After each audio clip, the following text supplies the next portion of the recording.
ഡൽഹി മദ്യനയ അഴിമതി കേസ് തന്നെയാണ് ഏറ്റവും വലിയ ചർച്ചാ വിഷയം. നമുക്കറിയാം, ഡൽഹി മുഖ്യമന്ത്രി അരവിന്ദ് കെജ്രിവാൾ ജയിലിലാണ്. ഇപ്പോൾ അതുമായി ബന്ധപ്പെട്ട് ആ കേസുമായി ബന്ധപ്പെട്ട് തന്നെ കൈലാഷ് ഗെഹ്ലോട്ടിനും ഇപ്പോൾ ഇഡിയുടെ സമൻസ് വരികയാണ്. ഡൽഹി ഗതാഗത മന്ത്രിയാണ് കൈലാഷ് ഗെഹ്ലോട്ട്. അർജുൻ പീതാംബരൻ വിവരങ്ങളുമായി ഡൽഹിയിൽ നിന്ന് ചേരുന്നുണ്ട്. അർജുൻ, എന്ന് ഹാജരാകാനാണ് നോട്ടീസ്?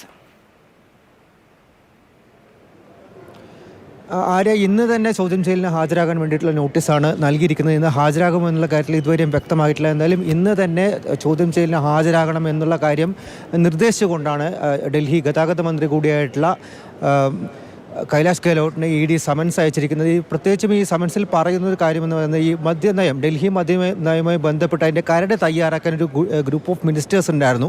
ആ ഗ്രൂപ്പിലെ പ്രധാനപ്പെട്ട ഒരു വ്യക്തിയായിരുന്നു കൈലാഷ് ഗെഹ്ലോട്ട്. ഈ നേതൃത്വം നൽകി, ഈ കരട് തയ്യാറാക്കുന്ന സമിതിക്ക് നേതൃത്വം നൽകിയത് ഈ എക്സൈസ് മന്ത്രി കൂടിയായിട്ടുള്ള മനീഷ് സിസോദിയാണ്. അദ്ദേഹമാണ് ഈ കേസിൽ ആദ്യം അറസ്റ്റിലാകുന്നതും അതിലെ പ്രധാനപ്പെട്ട ഒരാളാണ് നിലവിൽ കൈലാഷ് ഗെഹ്ലോട്ട്. അതുകൊണ്ടാണ് അദ്ദേഹത്തിനും സമൻസ് അയച്ച് ചോദ്യം ചെയ്യാനായിട്ട് അല്ലെങ്കിൽ ഹാജരാകാൻ വേണ്ടി ആവശ്യപ്പെട്ടിരിക്കുന്നത്. മറ്റൊരു കാര്യം, ഈ സൗത്ത് ഗ്രൂപ്പ് എന്ന് അറിയപ്പെടുന്ന ഈ മദ്യ കമ്പനികൾ അവർക്ക് കരട് തയ്യാറാക്കിയപ്പോൾ തന്നെ അത് അയച്ചു കൊടുത്തിരുന്നു. ആ പേപ്പറുകളെല്ലാം തന്നെ ലീക്ക് ചെയ്തിരുന്നു എന്നുള്ളൊരു കുറ്റം കൂടി ആരോപിക്കപ്പെടുന്നു. മറ്റൊരു കാര്യം, വിജയ് നായർ എന്ന് പറയുന്ന വ്യക്തിക്ക് കൂടി അദ്ദേഹത്തിനും ആ ഇടനിലക്കാരനും നേരിട്ട് സഹായങ്ങൾ ചെയ്തു കൊടുത്ത വ്യക്തിയാണ് കൈലാഷ് ഗെഹ്ലോട്ട് എന്നുള്ള കാര്യം കൂടി ആരോപിച്ചാണ് അദ്ദേഹത്തിനെതിരെ ഇപ്പോൾ സമൻസ് ഇറക്കിയിരിക്കുന്നത്. ഇന്ന് തന്നെ ചോദ്യം ചെയ്യാനായിട്ട് നിർദ്ദേശിച്ചിരിക്കുന്നു. ശരി ശരിയാണ്.